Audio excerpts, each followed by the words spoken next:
Today on Uncommonly Good MTG, we're taking a look at the top 5 win rate decks of mid-July 2023. We've been doing a check-in every month at the meta to see how the things are looking from the beginning of this year. Will your favorite decks make it into the top 5? Stay tuned to find out more.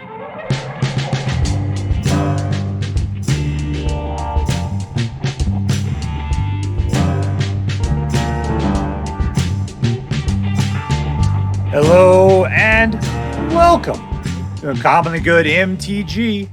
I am your host, Master of the Mystic Arts, Dr. Yukon Sucket. Yes, thank you. Film before a live studio audience. Thank you so much. Yukon Sucket. Word to your mama.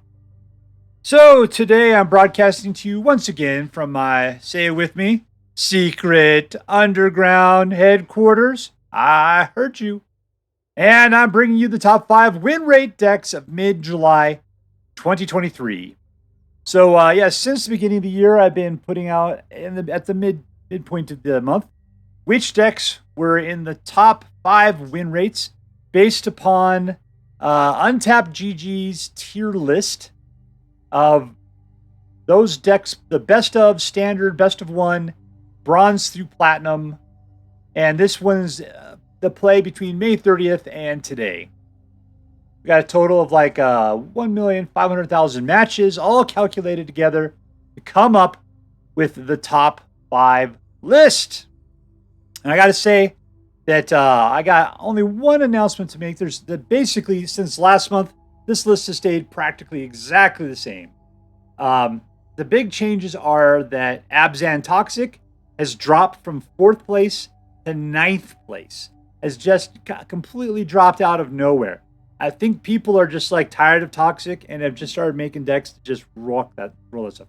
Like, I hate Rot Priest. I remember when he first came out, it was like, ooh, this guy's pretty good. He's too good. He's way too cheap. He should be at least, well, I did a calculation once. I thought he should be at least 4. Yeah, Rot Priest is way too expensive. Abzan Toxic is just horrible, and I think the meta is turning against it. So anyways, that thing's dropped to 9th. The other thing is Azorius Soldiers has dropped from 3rd place to 4th place. The interesting thing is something just skyrocketed out of nowhere into 3rd place. What will it be? What will it be? But by that math, 1st place, 2nd place, and 5th place have all remained exactly the same from last month. Exactly the same. All right, so let's go take a look at the decks. But first, before we do so, let's say our prayers and talk about what is best in life. Dear Black King Toxrel, who dwells in the dark chambers of my heart, please hear my prayers and grant your blessings as I attempt to crush our enemies, see them driven before us, and to hear the lamentation of the women. So without further ado, here is deck number 5.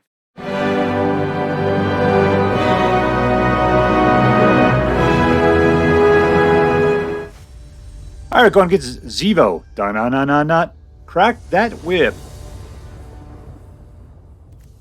Keep. Look at me. I'm playing a deck that everybody plays.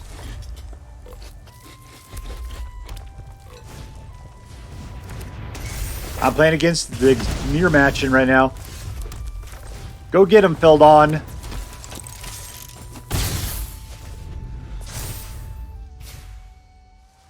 Did I go first? Because if I did, then I win.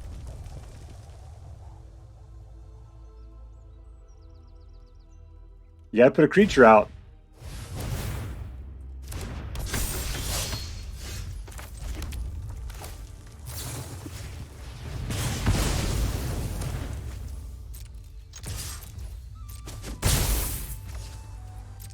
That's a sorcery. Okay. I can use Lightning Strike to take care of this guy. What else is he going to play, though?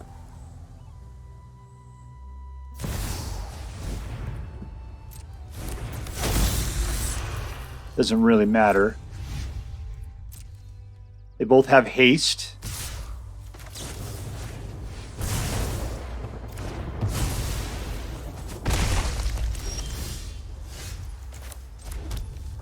Alright, Squee. Let's keep them pinned down. All in. Alright, we got a Strangle. That's it. And they're out of ammo.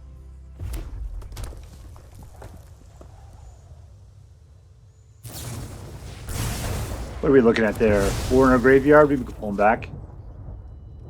Unless it's 3. Yeah, we gotta get one more in there. Well, looks like that's the guy. Oh, did he just exile the thing? No, we're good. Let's go for the guy.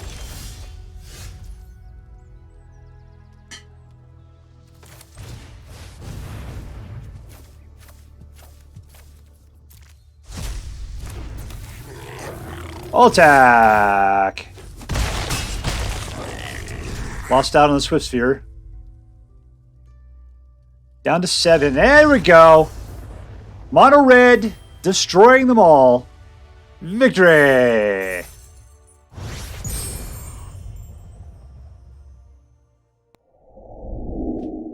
Alright, here we are, holding steady in 5th place. It's mono red aggro.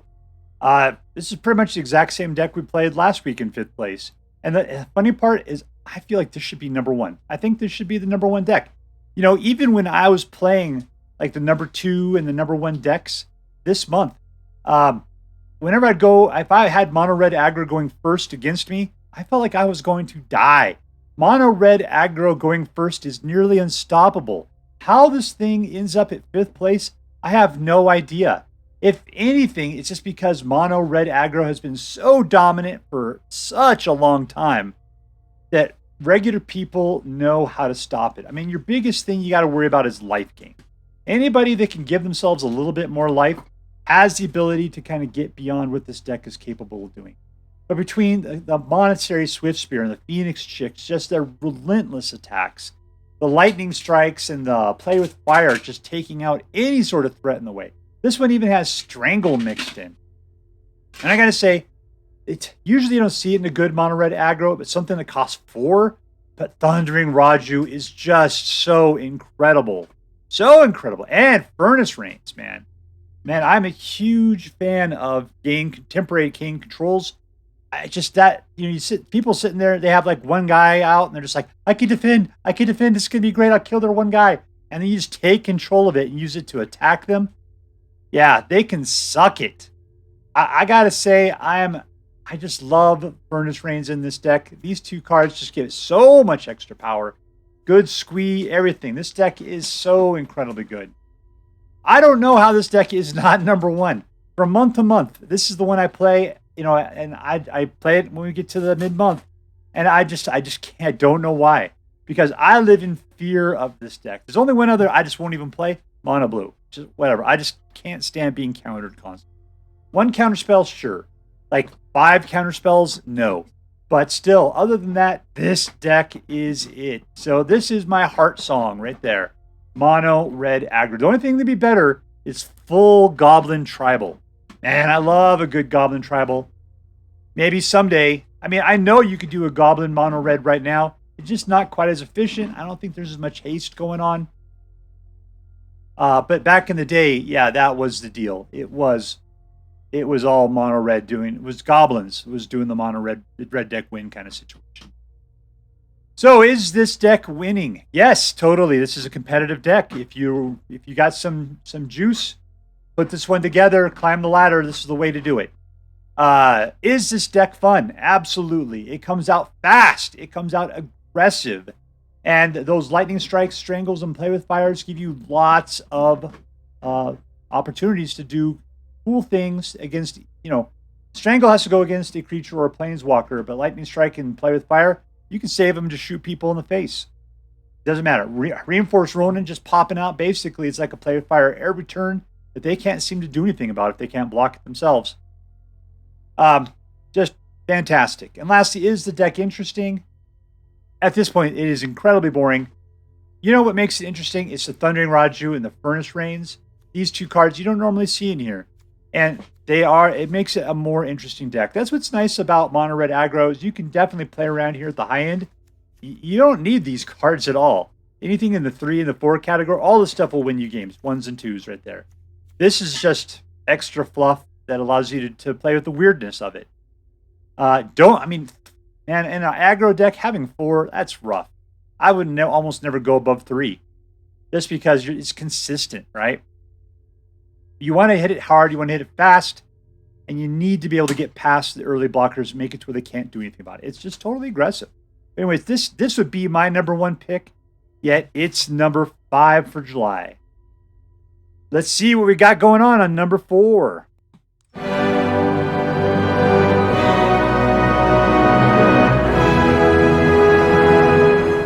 right, we're playing against Fozzie, 1990.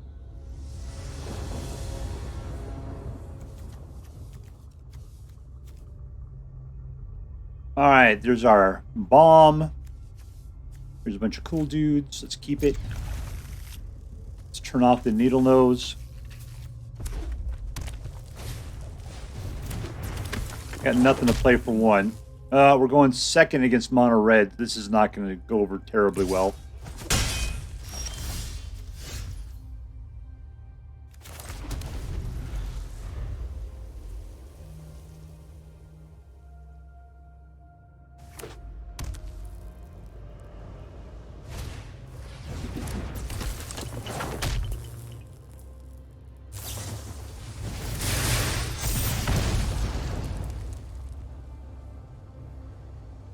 So we got 2, 3, 4.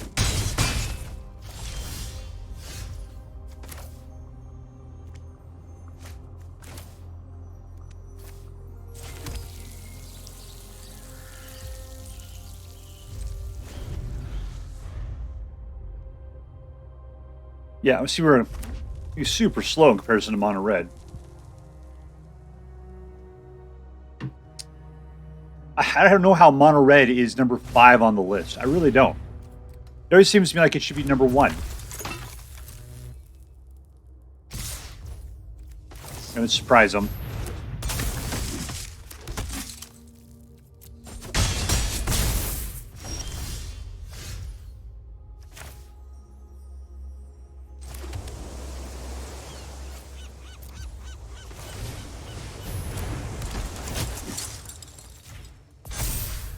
No attacks. We're going to play a little defense here.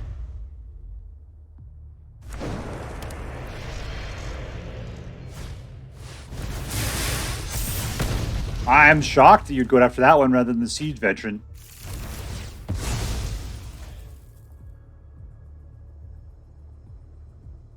Yeah, he's the guy you should be shooting.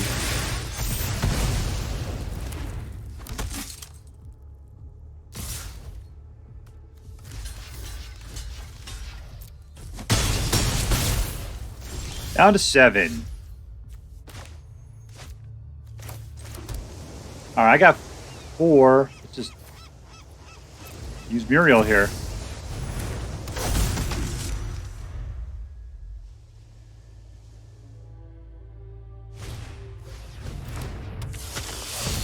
All right, he's out of direct damage. That's good. He's still going to race me.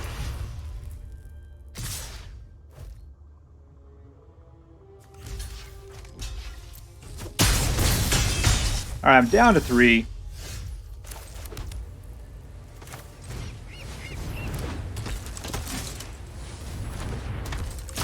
All right, attack with her. Number of soldiers I control. I'll get some more, but she's also got the nicest butt right now. Let's... I'll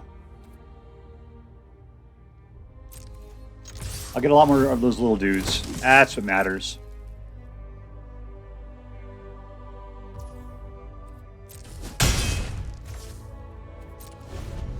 All right, so we're at 3. I could take a shot to the face. That would be bad.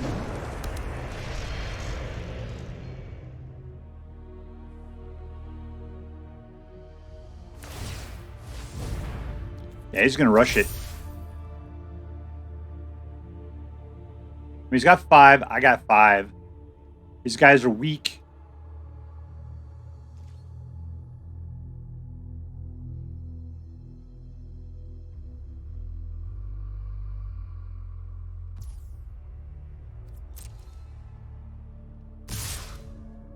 you doing there, Charlie Brown? You're not going to attack with your land?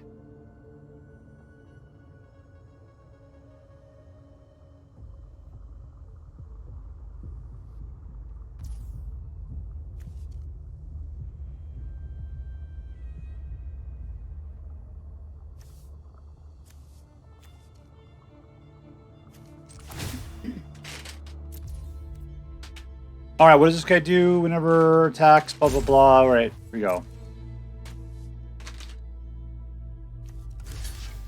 Let's kill.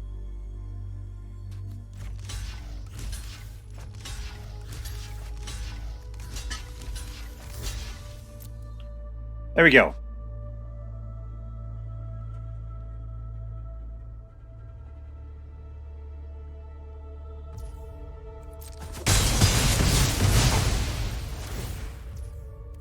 All right, get some cards. One of them is a shot to the face. I'm dead.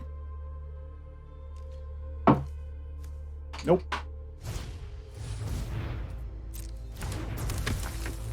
Yeah, I don't know what the point of that was.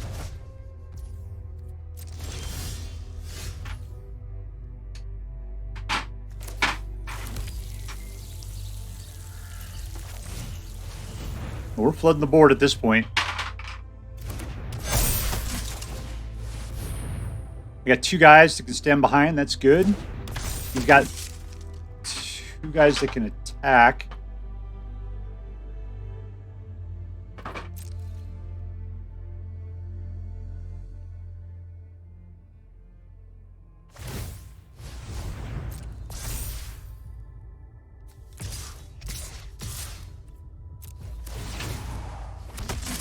There's 8 of them. Perfect. All right. I always forget how much Muriel's going to put out. I shouldn't have to worry about holding people back.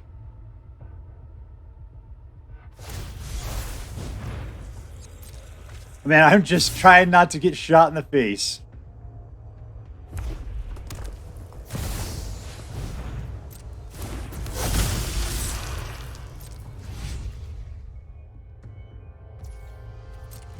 All right, we win.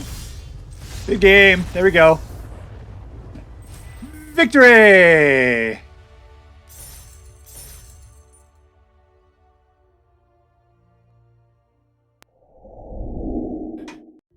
All right, here we are looking at Azorius Soldiers, which came in 4th place this month. Let's see. If we take a look at Azorius Soldiers, it looks a lot like Mono White Soldiers. And Mono White Soldiers came in at number 2. So it's like you throw away. I mean, the thing is, Myral's here, and Myral's what makes Mono White Soldiers so good. But what we've done is you throw in some extra blue so that you can have this kind of bomb right there. This guy really wins games, by the way. Especially if Myral had put out a bunch and you had maybe 3 or 4 little tiny dudes.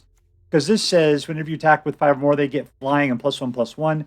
If you had like 5 1/1s that suddenly were flying 2/2s, that's 10 points of damage right there. Not to mention, you probably also have Myral as well. And so she becomes like a flying 4. And so between the two of them, you're doing like 14 points of damage flying out of nowhere. Yeah, that wins games generally right there. So you would think that adding the blue would make this deck so much better than the number 2 deck, yet actually it is not. It brings it down to 4th place.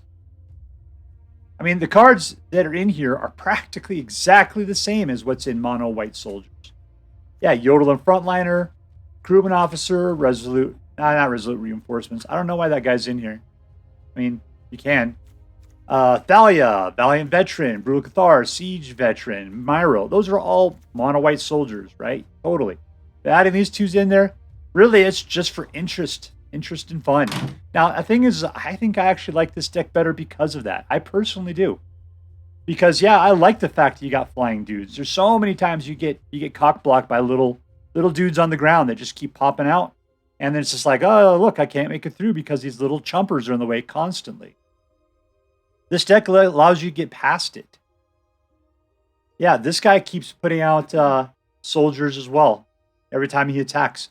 It's a great balance. This deck deserves to be better, to be like in the number 2 slot at least. But somehow, Adding in the blue slows things down. I don't know. There's no reason for it to be this way. So let's see. Is this deck competitive? Yes. Is it fun? Yeah, more so. Is it interesting? A little bit. Little bit.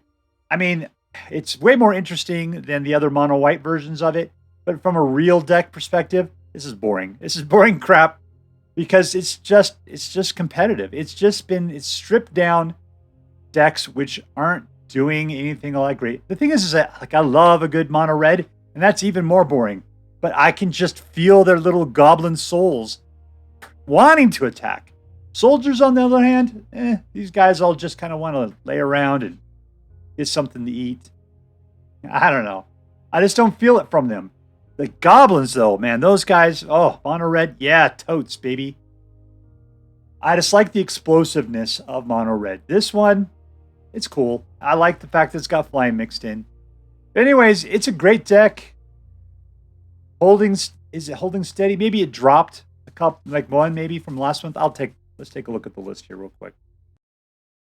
Azorius Soldiers dropped from 3rd place to 4th. That's what it did. Yep.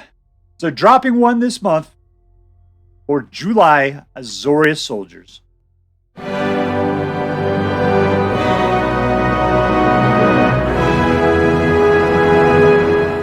All right, playing against RikerSaint.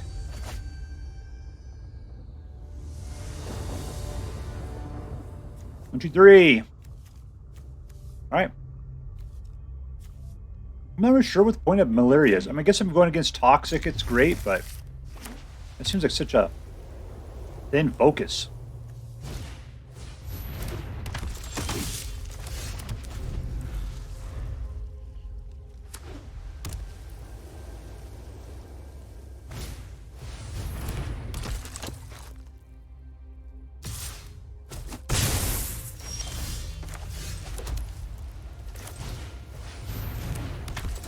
Wow, she is a 3/3 for 2, though. That is pretty good. They have the ability to slaughter either of them.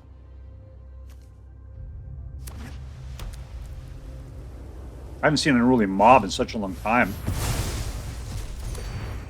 Well, that's just disappointing.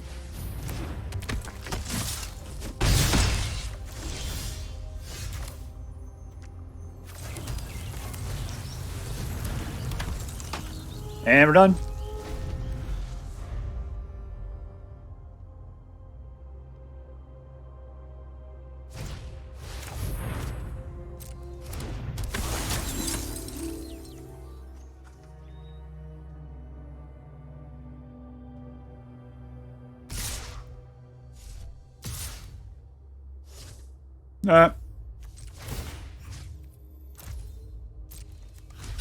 Unruly mob is going to grow, but whatever, man.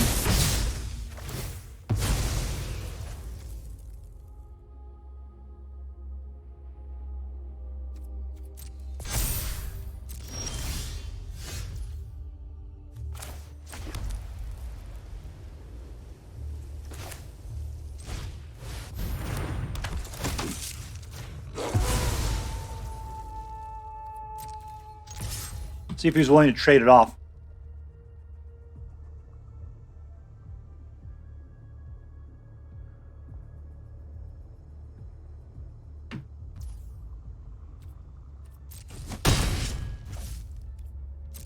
Alright, what do we do over here? This is just, I have to have 3 mana to make things hexproof and indestructible.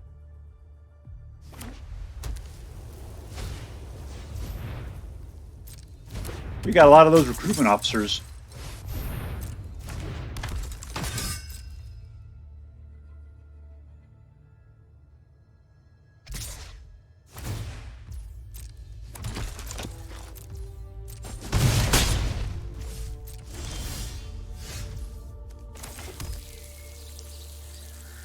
What am I playing? Naya Human? We'll play Humans.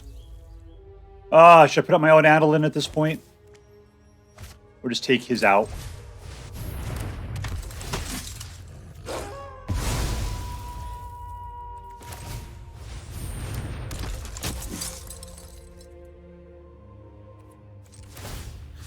Cancel. Next. Send it in. That's the only thing. All these guys out here are weak with 2s. and yet they are all support guys that make everything else better.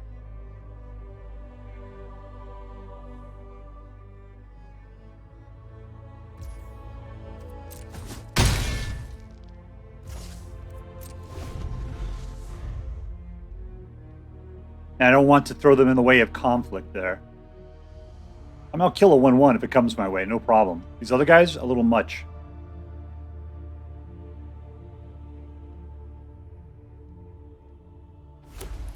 Alright, so he's out of cards. Oh, he's just looking for stuff.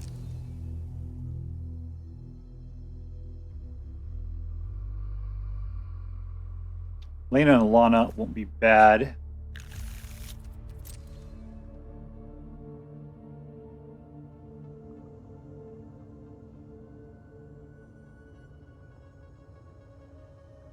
What's he got there? Thalia. I don't care. Thalia is of no concern to me.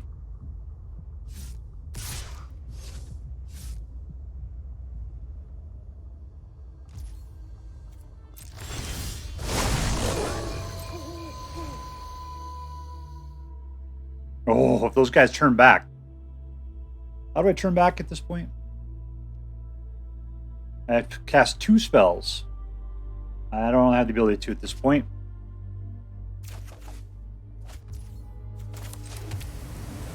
Still don't.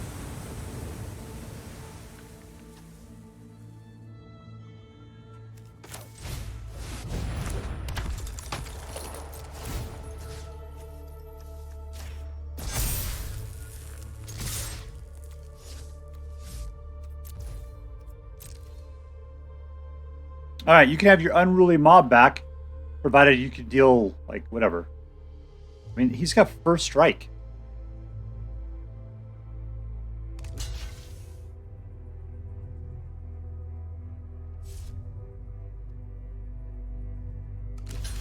This guy isn't able to make the hard decisions, unfortunately.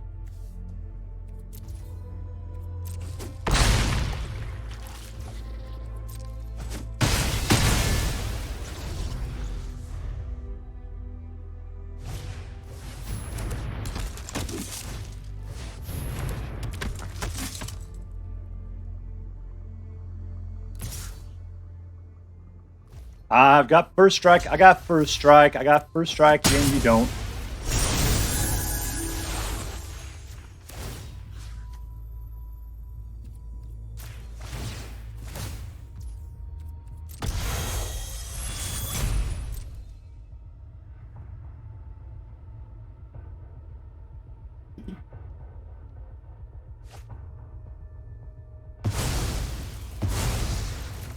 All right, there we go. That thing shoots for 2. Let's give that guy some beef. I'll attack. Pull that back. And in.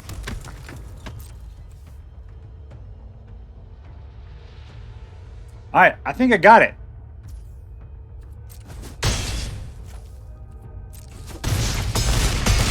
And we win! Touchdown! Lava Bears!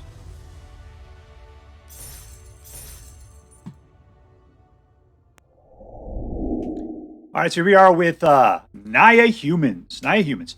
Now, the interesting thing, if you take a look at this, this is actually pretty much mono-white humans, right? With just a smidge of color splashed into it. It's like you got a little bit of affirmative action going on here.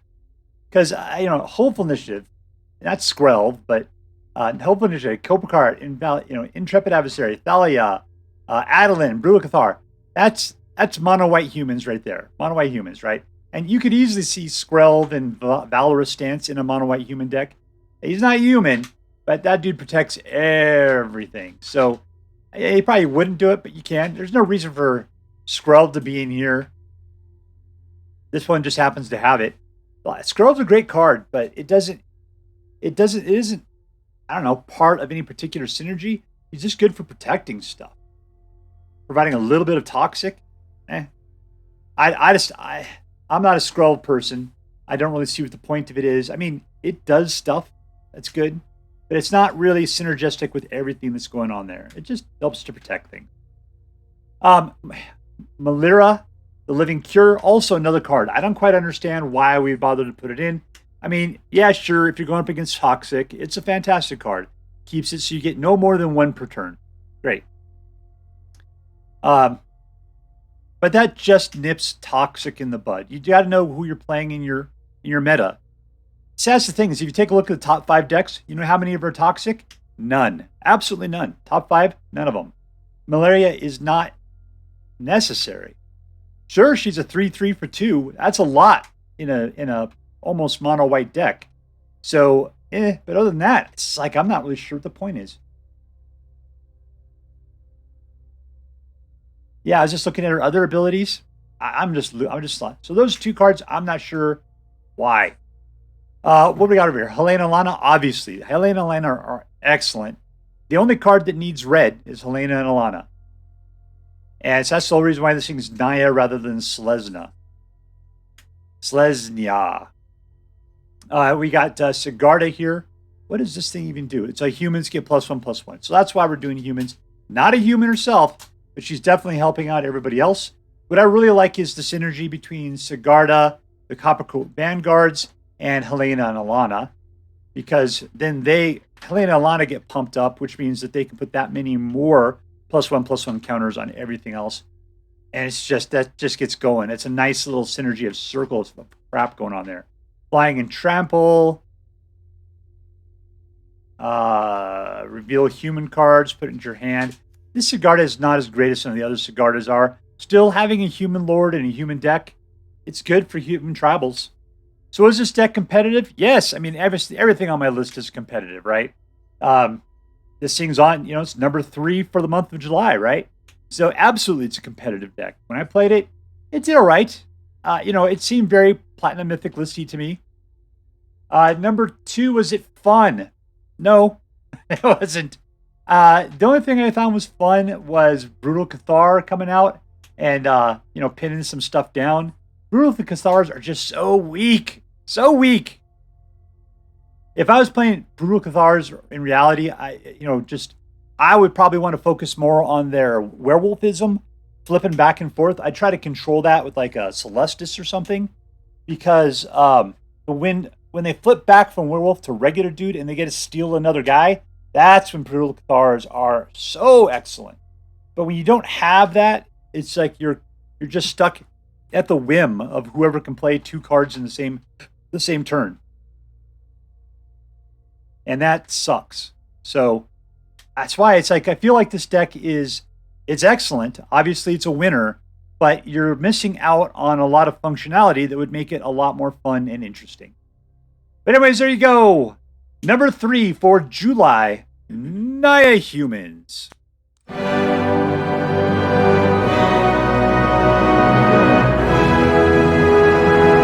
right, we're playing against D. Derrickson, 1990. 1990 keep.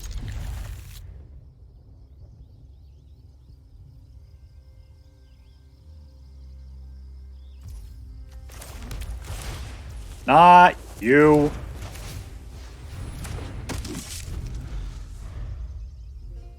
All right, we need 4 to put out the Myrals.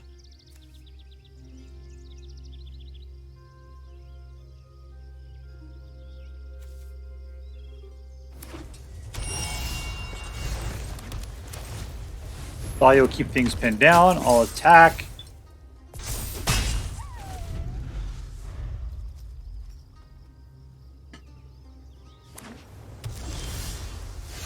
There's number 4.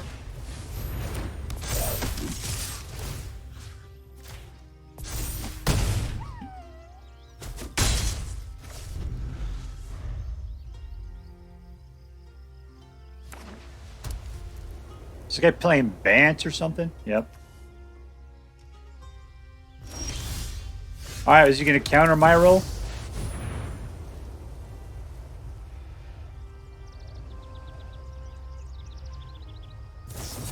There you go.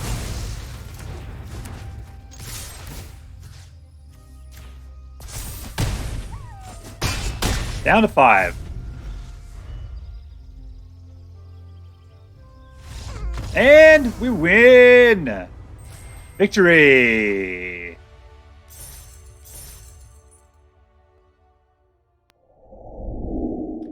All right, so here we are with Mono Soldiers. And, it was a solid deck. The funny part was that of all the decks I played this week, or I should say today, this was the hardest for me. This was the one that didn't really seem to want to go. I'm not sure. It's like other people were able to kick its butt. This was the worst. I'd have to say that I had a really hard time with this deck. Funny part is that when I played it as like mono white humans, which is like, I don't know, like 70% the same deck, no problems. No problems whatsoever. It's probably just how you draw or something. I don't know. I really appreciated Valiant Veteran. I like the fact that it gave everybody +1/+1. I like the fact that this is tribal. I love a good tribal deck. And the fact that they're all like soldiers. I mean, humans is a tribe too. I guess as much as elf and goblin is. I don't know, it just doesn't feel very tribal. In the olden days, they didn't have humans because we were racist back then, and anything that was just a soldier and wasn't something else you just assumed was human. Or so we were speciesist back in the day. So I still don't think of humans as being a tribe, but that's just old timer talk right there. Uh, you know, so the other thing is being soldier tribal. That allows the Yoshin Soul Liner to be part of the tribe. He's just a stick man there. He's just a C3PO with a sword, but still he's a soldier, so he counts. You know who I was really impressed by big time is Myriel. I mean, she's really what holds this deck together. I mean, it's only 4, which is great, right? But because all the rest of the stuff, they get out there, they fight a little bit, pin stuff down, they kind of pump things up a bit. That's good as being a good support crew. But they're just waiting for Myriel to hit the table because she's the one that when she attacks, you get X 1/1 color soldiers equal to the number of soldiers you control. So she's the guy when she attacks that pops out like 5, 8, just a tremendous amount of babies there. And that's when the game really gets going in your direction, is when Myriel is just popping out the reinforcements. They're just 1/1s, but that's swarming, baby. Swarm. I mean, if anything, I was thinking about mixing together Myriel, a bunch of soldiers, and tribute to whatever it is, Yavimaya or something like that. The one that says that each creature that comes into play as a 1/1 gets like 2 +1/+1 counters. That would be fantastic, having all these babies coming out as 3/3s, right? And Myriel performs. Man, she gets knocked up every turn and just pops out quadruplets, all the time. Anyways, let's talk about this. Is that competitive? It's number 2. I got to believe it's competitive. In my personal plays, this is more like a 50-50 deck for me. It must have just been who I played against or something. So yeah, is it fun? It was fun once Myriel started popping out the babies. And is it interesting? Not really. There's not a lot going on here. So that's the problem, is that, this is a boring, super competitive deck. And but that's exactly what wins games. So yeah, if you like winning, and you like playing mono white, this is going to be a strong contender for your attention. Number 2 for July, mono white soldiers. All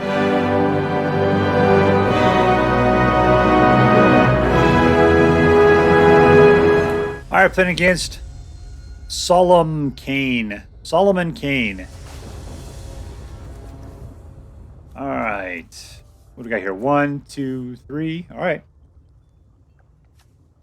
I like this art on Thalia way better than her original art.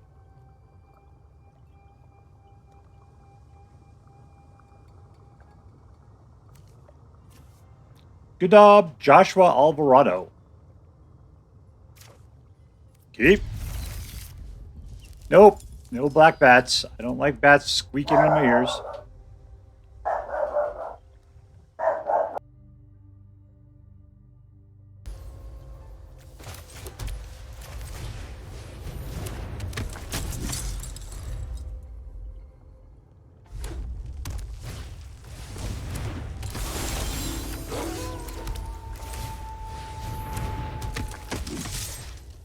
See if you'll give it up.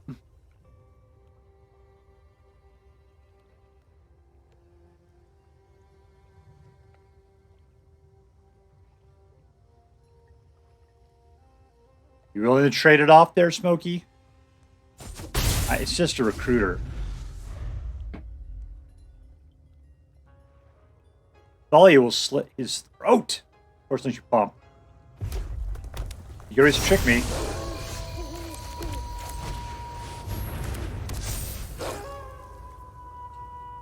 No tax.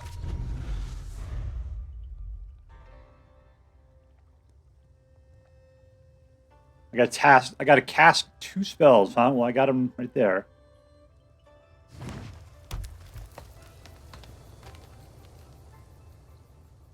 I thought I was going to totally steal that dude. But yep.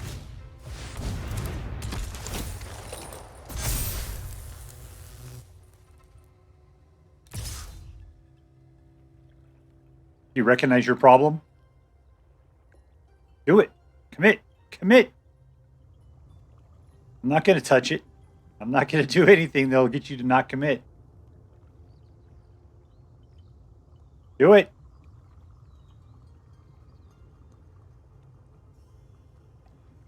Commit. No. You giant wuss.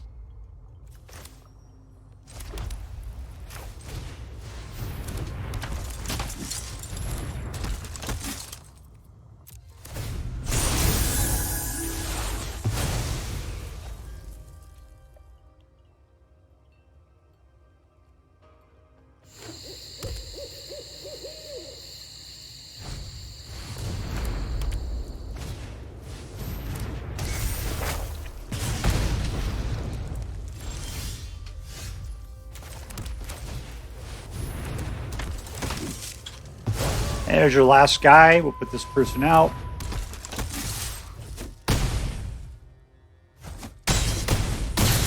And we win! Mono White Humans! Victory!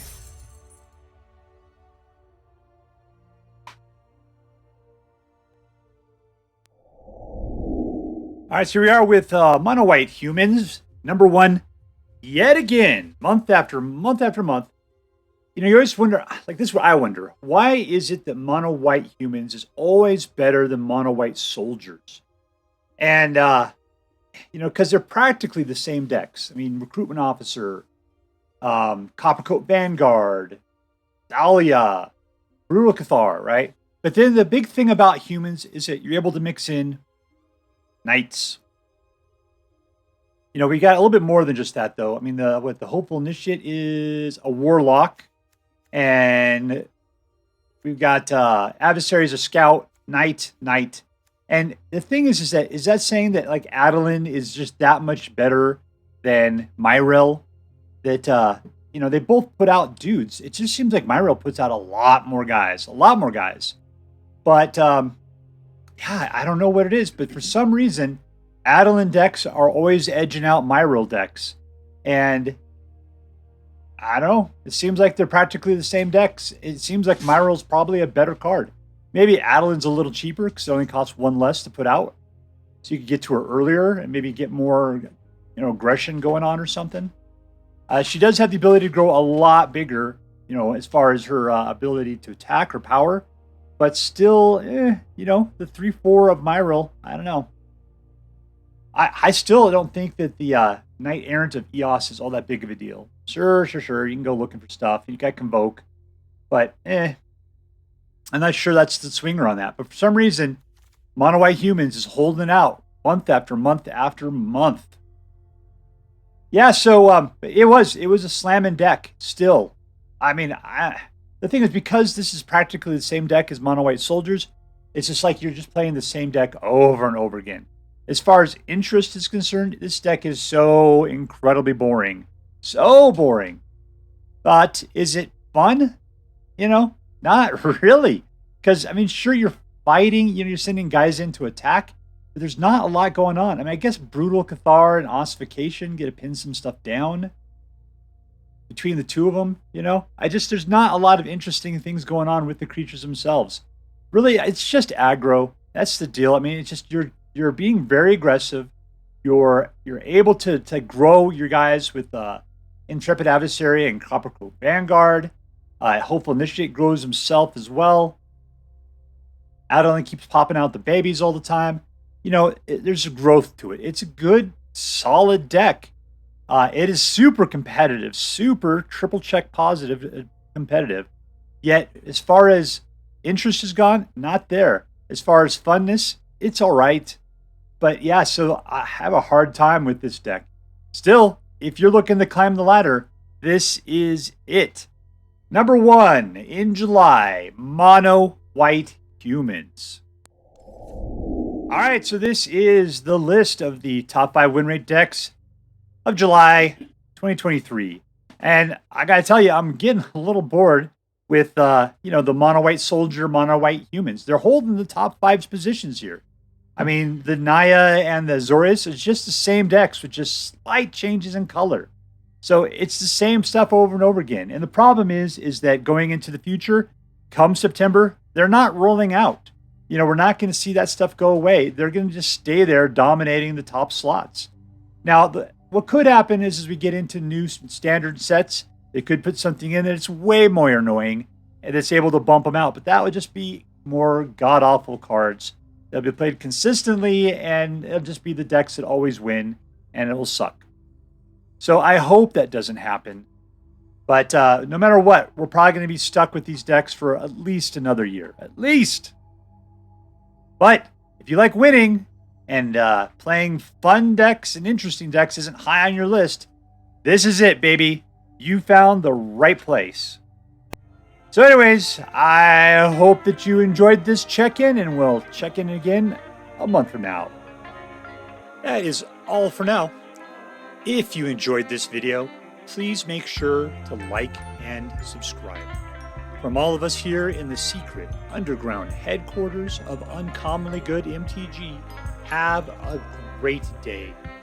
In the words of my people, shine on, you crazy diamonds. Later.